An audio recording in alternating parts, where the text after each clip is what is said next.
कल तक खेसारी भाजपा का प्रचार करते थे। खेसारी के आने के बाद ना किसी बहन की सगाई रुकेगी, ना किसी गरीब की दवाई रुकेगी। दोस्तों, भोजपुरी के सुपरस्टार रवि किशन और मनोज तिवारी जब से आरजेडी का टिकट खेसारी लाल यादव पाए हैं, कुछ उनके बारे में ऐसी बातें बोल रहे हैं जो कि आगे चल के दिखाएंगे और आपको यकीन हो जाएगा कि खेसारी लाल यादव ने उन्हें कैसे धोया। लेकिन उससे पहले आप लोगों से एक छोटी सी प्रार्थना करते हैं, अगर आप इस चैनल पर पहली बार आए हैं और अभी तक सब्सक्राइब नहीं किए हैं तो इस वीडियो को दिल से लाइक करके चैनल को सब्सक्राइब कर लीजिए। दोस्तों, आप लोग जानते हैं कि hit machine trending star Khesari Lal Yadav Bihar विधानसभा से चुनाव लड़ने वाले हैं, छपरा से, और उनको आरजेडी से टिकट मिला जो कि राजद के प्रत्याशी ने दिया है।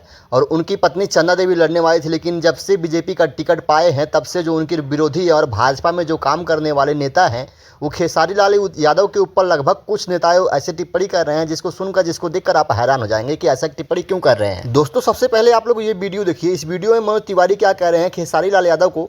वो कह रहे हैं कि खेसारी लाल यादव भोजपुरी के स्टार बड़े हैं, गायक अच्छे हैं, कलाकार अच्छे हैं, लेकिन वो नेता अच्छे नहीं हैं। उनको टिकट मिली है आरजेडी से, वो भाजपा में नहीं है। पहले भाजपा का प्रचार करते थे, अच्छी बात है, नहीं करते हैं। अब उनको जहाँ से टिकट मिली है उनको मालूम होगा कि वो स्टार बड़े हैं, लेकिन नेता कभी नहीं बन सकते क्योंकि वो गलत चुनाव कर लिए हैं, गलत पार्टी में चले गए हैं। तो वो जहाँ खड़े हैं वो स्टार बड़े हैं, उसको एहसास होगा थोड़े समय में कि पार्टी गलत चुन लिया। दोस्तों, जो मनोज तिवारी कह रहे हैं कि खेसारी लाल यादव कभी नेता नहीं बन सकते, कभी वो जीत नहीं सकते, क्या जो बीजेपी में रहेगा वही सिर्फ जीतेगा?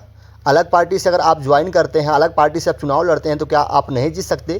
क्या आप अच्छे काम नहीं कर सकते? खेसारी लाल यादव को गाने को लेकर ट्रोल किया जा रहा है, लेकिन खेसारी लाल यादव ने 57 बच्चे को गोद लेकर पढ़ाई कराते हैं, उनका खाना पीना सब विशुल्क है जो खेसारी लाल यादव भरते हैं। ये तो कोई नहीं दिखा रहा है। क्यों? क्योंकि वो बीजेपी में नहीं है। दोस्तों, खेसारी लाल यादव अच्छे इंसान हैं, नेक दिल इंसान है, वो किसी भी पार्टी में रहे। अगर इंसानियत देखा जाए, जात धर्म से हट के देखा जाए तो खेसारी लाल यादव को जीतने से कोई नहीं रोक सकता है।